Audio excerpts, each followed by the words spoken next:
नमस्कार, कैसे हैं? कहाँ रहे? नहीं, थोड़ा व्यवस्था में उनको बुला लेते हैं। एक कुर्सी और दे दीजिए। एक कुर्सी ले लो, इधर ले। इतना बड़ा डेफिसिट गवर्नेंस का, सरकार का इतना बड़ा फेल्योर जो है वो किन किन फ्रंट्स पे है, कैसे कैसे है, किन किन कारणों से है। रोजगार की बात करें तो आज जितना लोगों के बीच गए, बहुत सारे, मुझे लगता है कम से कम 50 जगह लोगों ने रोक करके सड़क पे चलते हुए अपनी बात कही। लोगों ने कहा कि सबसे बड़ी दिक्कत जो लोगों ने बताई वो आज रोजगार की बताई। लाखों लोग, जिस हिसाब से लोगों ने बताया है, हो सकता है करोड़ों लोग बेरोजगार हुए हैं। वो ये शिकायत थी कि मोबाइल का रिचार्ज कराने का पैसा, कहा कि भैया लगता है स्वास्थ्य व्यवस्था ही बीमार हो गई है, स्वास्थ्य व्यवस्था को उत्तर प्रदेश में कोरोना हो गया है। ये हाल उत्तर प्रदेश की स्वास्थ्य व्यवस्था का आज हो गया है। ब्रेथलेसनेस हो रही है, उसको सांसें, अब अंतिम सांसें ले रही है, बाकी कुछ बचा नहीं है। स्वास्थ्य व्यवस्था में जान बची नहीं, सरकार कभी नहीं देखी थी। जिस तरीके से 1000, 1500, 2000 रुपए की चीज 10-10 हजार रुपए में खरीदी जा रही है, और ऐसा 1 जिले में आया, 2 जिले में आया, 5 में आया, 15 में आया, 25 में आया, 65 जिलों में शिकायत आई है। कई सारे किसानों से मुलाकात हुई। किसान को तो मुझे लगता है एक ऐसी व्यवस्था कर दी भारतीय जनता पार्टी ने कि उसको, अगर वो जीवित बच गया तो अपने आप को एहसान मानेगा, भगवान को प्रणाम करेगा सुबह शाम, कहेगा चलो हम कम से कम जीवित तो हैं, उसी को विकास समझने लगेगा। खराब नहीं हो सकता था, इससे खराब व्यवस्था नहीं बन सकती थी। तो जिसका भले के लिए बनाया गया है, बताया जा रहा है कि इनका भले के लिए है, वो कह रहा है हमारा नुकसान हो रहा है, बस करो सरकार, हाथ जोड़ते हैं। और जिनको ने बनाया है वो कह रहे नहीं, हम तो मानेंगे नहीं, आपका भला करके ही रहेंगे, आप कितना मना कर लो, कितना आंदोलन कर लो। तो स्वास्थ्य पे, सुरक्षा पे आपने हाथरस की घटना देखी, इससे खराब, इससे दर्दनाक काला दिन हिंदुस्तान। और उस बच्ची को हमने ठीक से उसका इलाज नहीं कराया। आखिर आपने 14 दिन बाद क्यों उसको दिल्ली भेजा? हम लगातार कह रहे हैं, हमने तहसीलों पे धरना किया, हमने जिला पे मुख्यालयों पे धरना किया, हमने गवर्नर को उसका ड्राफ्ट बिल दिया, हमने गवर्नर से ज्ञापन देके कहा कि इसको मदद करें, लेकिन कुछ भी हमारी बात, विपक्ष की बात, समाजवादी पार्टी के आंदोलन की आवाज उनके कानों तक नहीं पहुंची। उस बच्ची का इलाज नहीं कराया और उस बच्ची की मौत हो गई। और उसके बाद जब उसकी मां जमीन पे बैठ करके, गांव वालों ने लेट करके सड़क पे रोकने की कोशिश की कि इस समय रात में 2:30 बजे न होने पाए, लेकिन रात में 2:30 बजे पुलिस प्रशासन ने दबाव बना करके, पुलिस की फोर्स लगा करके, जो लोग सड़क पे लेटे उनको उठा करके, फेंक करके, धक्का दे करके, जो मीडिया ने क्लिप्स दिखाई, जो हम लोगों ने देखी, उस बच्ची का जबरदस्ती अंत्येष्टि कर दी। आखिर ऐसी कौन सी चीज थी जो आप छुपाना चाह रहे थे? रात में 2:30 बजे अंत्येष्टि का कौन सा नियम है?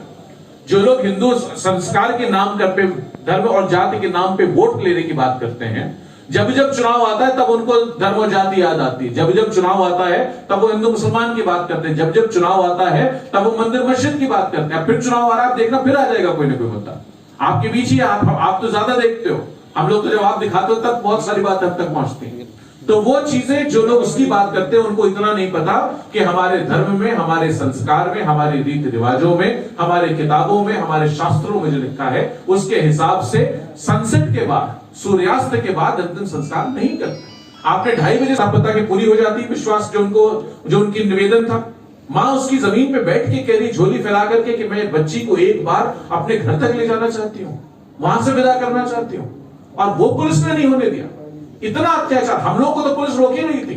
मैं लखीमपुर गया, वहां पुलिस ने रोका, मैं अररिया गया, वहां पुलिस ने रोका, महोबा गया, वहां पुलिस ने रोका, कानपुर में पुलिस ने रोका, उन्नाव में पुलिस ने रोका, लखनऊ में पुलिस ने रोका। अब जिसके परिवार का सदस्य अंत्येष्टि में नहीं जाने थे, मैंने कहा भाई मेरा रिश्तेदार है, निर्वेद मिश्रा जी के हमें जाना था, लखीमपुर के थे, पुलिस ने रोका, मैंने कहा भाई मेरा रिश्तेदार है, मुझे जाने दो। किसी के अंतिम संस्कार में जाने के लिए क्या माननीय मुख्यमंत्री जी से परमिशन लेनी पड़ेगी? क्या रोड पास बनेगा अंत्येष्टि में जाने का? लेकिन अब जिसके परिवार का बच्चा था उसकी बात नहीं मान रहे, उसको उन्होंने बच्ची को जबरदस्ती जला दिया। ये तो हद हो गई। आज सुबह कम से कम 250-300 लोग हम लोगों के घर पे थे लखनऊ में। रास्ते में हर वर्ग, हर धर्म, हर जाति, हर समाज के लोगों में इसका गुस्सा है। और लोग, अभी मुझसे किसी ने पूछा कि भैया ये वही लोग हैं, उसी समाज के लोग हैं जिनका प्रधानमंत्री जी पैर धो रहे थे अपने हाथ से, और आप ही के नगरी में धो रहे थे। तब तो पैर धोते समय उनको नहीं याद आया, तब तो पैर धोना था क्योंकि कहीं ना कहीं में ये था कि मैसेज जाएगा, फोटो खींचेगी। आज जब उस परिवार पे अत्याचार हो रहा है, अन्याय हो रहा है, तब उसकी मदद के लिए कोई नहीं खड़ा हो रहा, सिर्फ समाजवादी संघर्ष कर रहा है। तो मैं ये सारी बातें आपके बीच हम लोग इसके लिए निकले हैं कि इन सब के खिलाफ आंदोलन करेंगे। हर मौके पे, हर नुक्कड़ पे, हर चौराहे पे, हर गांव पे, हर शहर में, हर बाजार में समाजवादी नजर आएंगे, हर घर जाएंगे, लोगों को समझाएंगे, संवैधानिक तरीके से, डेमोक्रेटिक पीसफुल तरीके से अपनी बात रखेंगे, अपने नेता की नीतियां बताएंगे, उनके नियत बताएंगे, उनसे जोड़ने की बात को प्रेरित करेंगे और इस सरकार को उखाड़ फेंकने का काम करेंगे। जो सरकार नौजवानों को संविदा दे रही है 5 साल, उत्तर प्रदेश के नौजवान ने तय कर लिया है अब इनकी संविदा सिर्फ 1 साल बची है। 1 साल बाद भारतीय जनता पार्टी की संविदा खत्म हो रही है। समाजवादी सरकार, समाजवादी पार्टी, हम सब लोग इस देश की न्याय प्रक्रिया में, न्यायपालिका में विश्वास करते हैं। ऑनरेबल कोर्ट का जो जजमेंट है उसको हम सबको मानते हैं।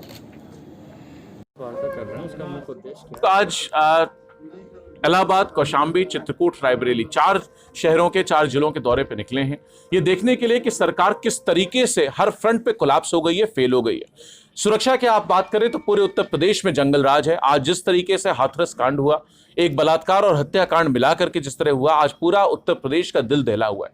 हर आदमी की रूह कांप उठी है। जितना निशंस हत्याकांड वो था, जितने बुरे तरीके से उस बच्ची पे अत्याचार हुआ, हम सबको कहीं ना कहीं उसका कष्ट है। पूरे उत्तर प्रदेश में भयंकर नाराजगी है, जबरदस्त आक्रोश है लोगों में, और लोगों ने निर्णय ले लिया कि सरकार को बदलना है इस बार। हम लोगों ने बाकी जब उससे किसान की बात की तो किसान बहुत बेहाल है। अलग अलग गांवों में जाकर के लोगों से मुलाकात की, छोटी छोटी मीटिंगें, कहीं 10 आदमी, कहीं 5 आदमी, कहीं 20 आदमी, कहीं 100 आदमी, कहीं 500 आदमी, उनसे मुलाकात हुई। बाजारों में बैठ करके चाय की दुकानों पर चर्चा हुई। सबने ये कहा कि साहब पूरी किसानी इन्होंने चौपट कर दी है। जो एग्रीकल्चरल वैल्यू चेन है उसमें इनपुट की साइड की कॉस्ट बढ़ गई है, दुगनी हो गई है, और जिस तरीके से हमको रेवेन्यू मिलना था, जो किसान को आमदनी होनी थी, वो आधी हो गई है। मक्का जो 1800-1600 रुपए का था वो 900 साढ़े 900 रुपए में बिक रहा है। जो हम किसी चीज का एमएसपी नहीं मिल रहा। जो वादा था सरकार का, भारतीय जनता पार्टी का, चाहे प्रदेश की सरकार का, चाहे भारत सरकार का, स्वामीनाथन कमेटी के रिकमेंडेशंस के, इनके दोनों मैनिफेस्टो में थे। प्रधानमंत्री पता नहीं कितनी बार कह चुके उस कमेटी के रिकमेंड करेंगे, इंप्लीमेंट करेंगे, आज तक उसका दोबारा नाम नहीं लिया। जब जब सरकार बन जाती है तो भूल जाते किसानों को। नौजवान रोजगार के नाम पे परेशान है, इतना पीड़ित है कि इस तरीके का बेरोजगारी आज तक कभी नहीं। करोड़ों लोगों की नौकरियां चली गई। करोड़ों लोग ऐसे हैं जिनको अगर नौकरियां बची हैं तो तनख्वाह नहीं मिल रही, या 50% से कम तनख्वाह मिल रही है। लोग इस हालत में पहुंच गए हैं कि बच्चे की फीस नहीं दे पा रहे। हम लोगों ने बहुत बार आंदोलन किया, आपके शहर में भी बहुत आंदोलन, मीडिया ने दिखाया भी कि फीस माफ करे। सरकार कम से कम 2 ही महीने की फीस माफ कर देती, 6 महीने, लेकिन नहीं माफ की। इनके कानों में जू नहीं रहेंगी। जबकि आपको याद होगा इन्होंने मैनिफेस्टो के समय, सरकार के समय लिख के कहा था कि सरकारी स्कूलों की फीस को हम रेगुलेट करेंगे, उसको कंट्रोल करेंगे। आप शिक्षा की बात कर लीजिए, शिक्षा की व्यवस्था एकदम चौपट कर दी इन्होंने। शिक्षा, स्वास्थ्य, सुरक्षा, हर चीज पे, सेवा, रोजगार, लॉ एंड ऑर्डर, सब पे सरकार कोलैप्स है। पूरा जंगल राज है। अब सरकार बदलने का वक्त आ गया है। उत्तर प्रदेश के नौजवान को जब ये संविदा दे रहे थे 5 साल की, उस नौजवान ने तय कर लिया है कि सरकार की संविदा अब 1 साल की बची है, उसके बाद हटा देनी है। जैसे कि समाजवादी हर चीज को नहीं, हम लोग लगातार कर रहे हैं, लोगों के बीच हैं, हर मौके पे हैं। अभी आपने देखा हमने विधानसभा में मुद्दा उठाया, अभी हमने गवर्नर साहब को भी दिया, हर गली चौराहे पे कर चुके हैं। माननीय राष्ट्रीय अध्यक्ष जी स्वयं कर चुके, स्वयं वो जा चुके हैं, स्वयं सड़क पे निकल चुके हैं। माननीय नेताजी कर चुके, उसके लिए हम लोग रोज कर रहे हैं। जब करते, अभी उस दिन भी हम लोगों ने जिस दिन तहसील का किया 21 तारीख को, उसके बाद 24-25 तारीख में हमने जिला का किया। हमेशा हम लोग कर रहे हैं। अभी 2 तारीख को फिर हमने रखा है।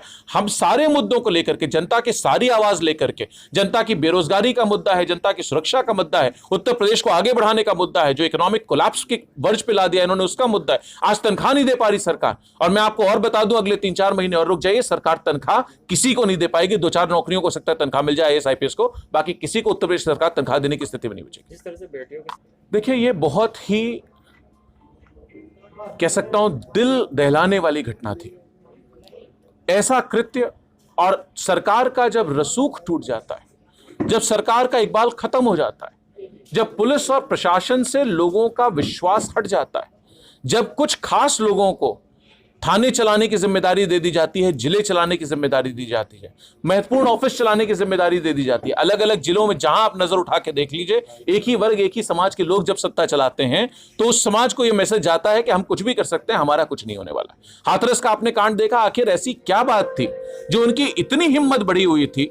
4 लोग थे, किस समाज के, कौन वर्ग के लोग थे जिनकी इतनी हिम्मत थी कि वो, उन्होंने ये किया, जिस समाज के परिवार के पैर माननीय प्रधानमंत्री स्वयं धो रहे थे, उनकी बच्चियों के साथ उन्होंने इतनी गंदी हरकत कर दी। तो आज पूरी तरह सरकार कोलैप्स हो गई है, पुलिस प्रशासन कोलैप्स हो गया, व्यवस्था कोलैप्स हो गई है। जंगल राज था, जितना माफिया थे, गुंडे थे, क्रिमिनल्स थे, वो सब भारतीय जनता पार्टी का साबुन लगा करके शुद्ध हो गए, स्वच्छ हो गए हैं। और आज उन्हीं लोगों ने व्यवस्था इतनी चौपट कर दी है कि जनता ने भारतीय जनता पार्टी की सरकार के खिलाफ मन बना लिया। जैसे कि योगी जी ने कहा है, देखिए, आपको याद होगा भारत सरकार के जब पहली सरकार बनी थी तो एक ऐसे मंत्री बन गए जिनके ऊपर रेप का मुकदमा था। आपको याद होगा कितने सारे नेता हैं। एडीआर की रिपोर्ट अगर आपको याद हो तो आपको याद होगा कि आज तक सबसे ज्यादा टिकट लोकसभा में भी, विधानसभा में भी बार बीजेपी ने दिए थे। तो ये लोग तो उन्हीं की पार्टी है। सारे जितने क्रिमिनल हैं, जितने बाहुबली एलिमेंट था, एक उसको छोड़ करके सिर्फ एक वर्ग विशेष को छोड़ देते हैं जिससे कि नाम और हेडलाइन बनाने के लिए बच जाए। बाकी सबको इन्होंने ले लिया है, सबके साथ उन्होंने जोड़ करके चल रहे हैं, सत्ता में का दुरुपयोग कर रहे हैं और जनता इनको सबक सिखाएगी 2022 में।